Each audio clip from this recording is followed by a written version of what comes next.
My name is Kavit Shah. I am the founder and CEO of Maisha Housing Limited.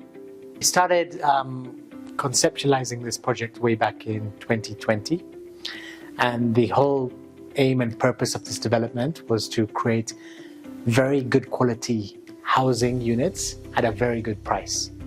So when we started formulating our ideas and coming up with concepts, we kind of split the project into two. One was Maisha Mapya, which is a smaller, more compact units, which are cheaper, and then slightly bigger units at Maisha Macau, which obviously are a bit more expensive. So several things attracted us to Tilisi.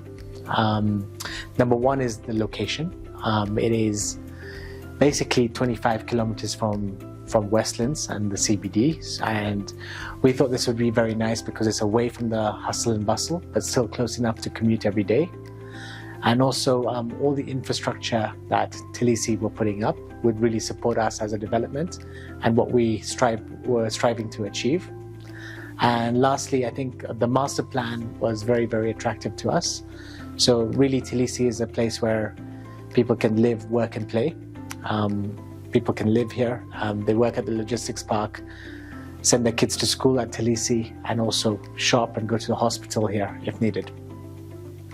So being here located at Tilisi gives us a lot of certainty. For example, we know that the areas are clearly demarcated in Tilisi and clearly zoned. So when we were buying our parcel of land, we knew exactly what would come next to us, what would be our neighbors, and we chose a location that suited us because we wanted to be in a high density residential development and a little bit away from the industry setting up at Tilisi. So the very clear planning by Tilisi has really helped us actually achieve our vision. At the moment, we have very close to 300 families. So that would equate to about 900 residents living at Maisha at the moment. Yeah, I think people generally are very happy here. A lot of people work from home, so they actually don't have to move out of Tilisi that often. They like the environment we're in. A lot of people like the weather. And it's just away from the craze of the city. So when we were planning the development, we were very clear that we didn't want to go high-rise. So we've done ground plus 4 and ground plus 5. We really have not crowded the units, so there's a lot of space between blocks, and there's a lot of space for amenities, like both developments have swimming pools, they both have multi-purpose sports courts, they have clubhouses, and they have kids' play areas. So when you do visit Maisha, you notice that there is a sense of openness, and you really don't feel crowded or congested here. So when we started planning all three of our developments, we've been very conscious into not overcrowding. For example, our apartments, they're Maisha Mapya on ground plus 4 and Maisha Macau on ground plus 5. So we've not gone high rise, and also there's a lot of space between blocks. There are amenities like swimming pools in all of the developments. There's multi-purpose sports courts, there's clubhouses, there's children play area. So there are green and recreational areas which add a lot of value to our developments. When we started, this was a bit of an unknown area. It was not tested. There was no formal apartment block within, I would say, about maybe a 7-kilometer radius from us.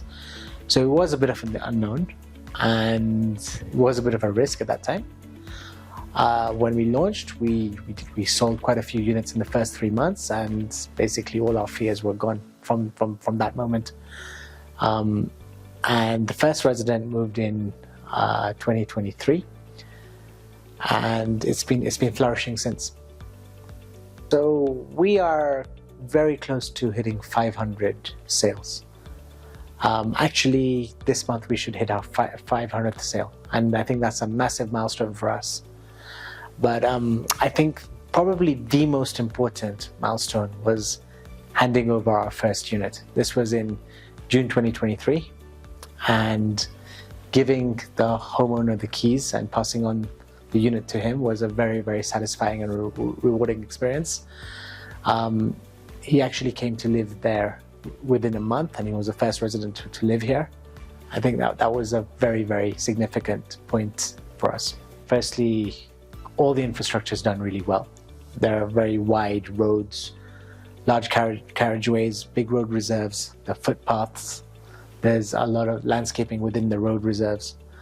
Water is regular and reliable, and so is power. Security is great too. So a lot of things that other developers would probably have to worry about in other parts of Kenya, we're not worrying about it here at Tilisi. We've got a total of 35 acres. That includes the 3 residential projects and also 5 acres for the shopping mall. So in terms of residences, we have completed about 550 units. There are about 120 under construction. So actually we're only halfway there at the moment, but it's going well. And next year, which is 2026, towards the end of the year, we hope to break ground on the shopping mall and the recreational area. We are quite advanced in our planning for the shopping mall at the moment. So I think the most important thing that's going to be there is a big supermarket, right?